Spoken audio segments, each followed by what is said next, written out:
इंदिरा एकादशी की कथा। सनातन धर्म में इंदिरा एकादशी का विशेष महत्व होता है। इस दिन भगवान विष्णु की पूजा की जाती है। आइए जानते हैं कि पितरों का आशीर्वाद पाने के लिए इंदिरा एकादशी पर क्या करना चाहिए। पंचांग के अनुसार इस बार इंदिरा एकादशी 28 सितंबर 2024 मनाई जाएगी।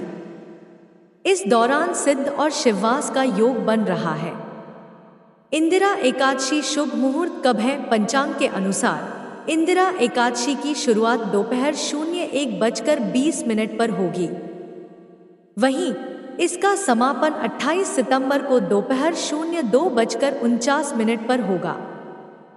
आज इंदिरा एकादशी के दिन पितृ शांति के लिए भी उपाय किया जाता है। काले कपड़े में एक मुट्ठी दाल और काले तिल बांधकर घर की दक्षिण दिशा में रख देना चाहिए। इसे द्वादशी के दिन गाय को खिला दे। ऐसा करने से पितृ प्रसन्न होते हैं। मान्यता है कि इंदिरा एकादशी पर गरीब और जरूरतमंद लोगों को घी, दूध, दही और अन्न का दान करना चाहिए। इससे जीवन में किसी भी चीज की कमी नहीं होती है और पितरों का आशीर्वाद भी मिलता है। आज के दिन पितरों को प्रसन्न करने के लिए सरसों या तिल के तेल का दीपक जलाना चाहिए। इस दीपक को दक्षिण दिशा में जलाना शुभ होता है। इसके बाद नमो भगवते वासुदेवाय नमः मंत्र का जाप करना चाहिए। इससे पितृ प्रसन्न होने लगते हैं और परिवार के सदस्यों को आशीर्वाद देते हैं। इन उपायों को करने से पितृ दोष से मुक्ति मिलती है। इसके साथ ही कार्य में आ रही बाधा भी दूर होती है। आइए जानते हैं इंदिरा एकादशी व्रत कथा। एक बार धर्मराज युधिष्ठिर कहने लगे कि हे भगवान, आश्विन कृष्ण एकादशी का क्या नाम है? इसकी विधि तथा फल क्या है? सो कृपा करके कहिए। भगवान श्री कृष्ण कहने लगे कि इस एकादशी का नाम इंदिरा एकादशी है।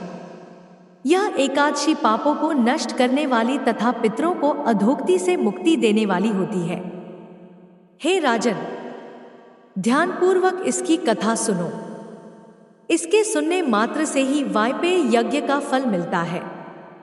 प्राचीन काल में सतयुग के समय में महिष्मती नाम की एक नगरी में इंद्रसेन नाम का एक प्रतापी राजा धर्मपूर्वक अपनी प्रजा का पालन करते हुए शासन करता था। वह राजा पुत्र, पौत्र और धन आदि से संपन्न और विष्णु का परम भक्त था। एक दिन जब राजा सुखपूर्वक अपनी सभा में बैठा था तो आकाश मार्ग से महर्षि नारद उतरकर उसकी सभा में आए। राजा उन्हें देखते ही हाथ जोड़कर खड़ा हो गया और विधिपूर्वक आसन व अर्घ्य दिया। सुख से बैठकर मुनि ने राजा से पूछा कि हे राजन, आपके सातों अंग कुशल पूर्वक तो हैं? तुम्हारी बुद्धि धर्म में और तुम्हारा मन विष्णु भक्ति में तो रहता है? देवर्षि नारद की ऐसी बातें सुनकर राजा ने कहा, हे महर्षि, आपकी कृपा से मेरे राज्य में सब कुशल है तथा मेरे यहाँ यज्ञ कर्मादि सुकृत हो रहे हैं।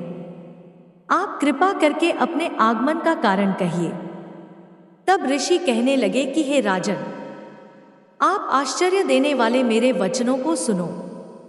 मैं एक समय ब्रह्मलोक से यमलोक को गया। वहां श्रद्धापूर्वक यमराज से पूजित होकर मैंने धर्मशील और सत्यवान धर्मराज की प्रशंसा की। मैं एक समय ब्रह्मलोक से यमलोक को गया। वहां श्रद्धापूर्वक यमराज से पूजित होकर मैंने धर्मशील और सत्यवान धर्मराज की प्रशंसा की। उसी यमराज की सभा में महान ज्ञानी और धर्मात्मा तुम्हारे पिता को एकादशी का व्रत भंग होने के कारण देखा। उन्होंने संदेशा दिया, सो मैं तुम्हें कहता हूं। उन्होंने कहा कि पूर्व जन्म में कोई विघ्न हो जाने के कारण मैं यमराज के निकट रह रहा हूं। सो हे पुत्र, यदि तुम आश्विन कृष्णा इंदिरा एकादशी का व्रत मेरे निमित्त करो तो मुझे स्वर्ग की प्राप्ति हो सकती है। इतना सुनकर राजा कहने लगा कि हे महर्षि, आप इस व्रत की विधि मुझसे कहिए।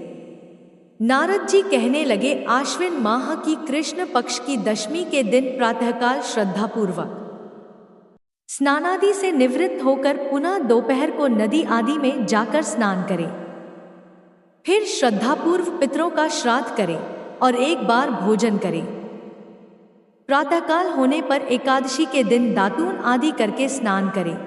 फिर व्रत के नियमों को भक्तिपूर्वक ग्रहण करता हुआ प्रतिज्ञा करें कि मैं आज संपूर्ण भोगों को त्याग कर निराहार एकादशी का व्रत करूंगा। हे अच्युत, हे पुंडरीकाक्ष, मैं आपकी शरण हूँ, आप मेरी रक्षा कीजिए। इस प्रकार नियम पूर्वक शालिग्राम की मूर्ति के आगे विधिपूर्वक श्राद्ध करके योग्य ब्राह्मणों को फलाहार का भोजन कराए और दक्षिणा दे।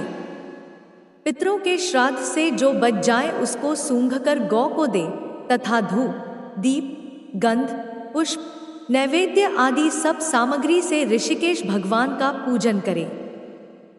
रात में भगवान के निकट जागरण करें। इसके पश्चात द्वादशी के दिन प्रातःकाल होने पर भगवान का पूजन करके ब्राह्मणों को भोजन कराए। भाई बंधुओं, स्त्री और पुत्र सहित आप भी मौन होकर भोजन करें। नारद जी कहने लगे कि हे राजन, इस विधि से यदि तुम आलस्य रहित होकर इस एकादशी का व्रत करोगे तो तुम्हारे पिता अवश्य ही स्वर्गलोक को जाएंगे। इतना कहकर नारद जी अंतर्ध्यान हो गए। नारद जी के कथनानुसार राजा द्वारा अपने बांधवों तथा दासों सहित व्रत करने से आकाश से पुष्पवर्षा हुई और उस राजा का पिता गरुड़ पर चढ़कर विष्णुलोक को गया। राजा इंद्रसेन भी एकादशी के व्रत के प्रभाव से निष्कंटक राज्य करके अंत में अपने पुत्र को सिंहासन पर बैठाकर स्वर्गलोक को गया। हे युधिष्ठिर, यह इंदिरा एकादशी के व्रत का महात्म्य मैंने तुमसे कहा। इसके पढ़ने और सुनने से मनुष्य सब पापों से छूट जाते हैं और सब प्रकार के भोगों को भोगकर बैकुंठ को प्राप्त होते हैं। हर हर महादेव।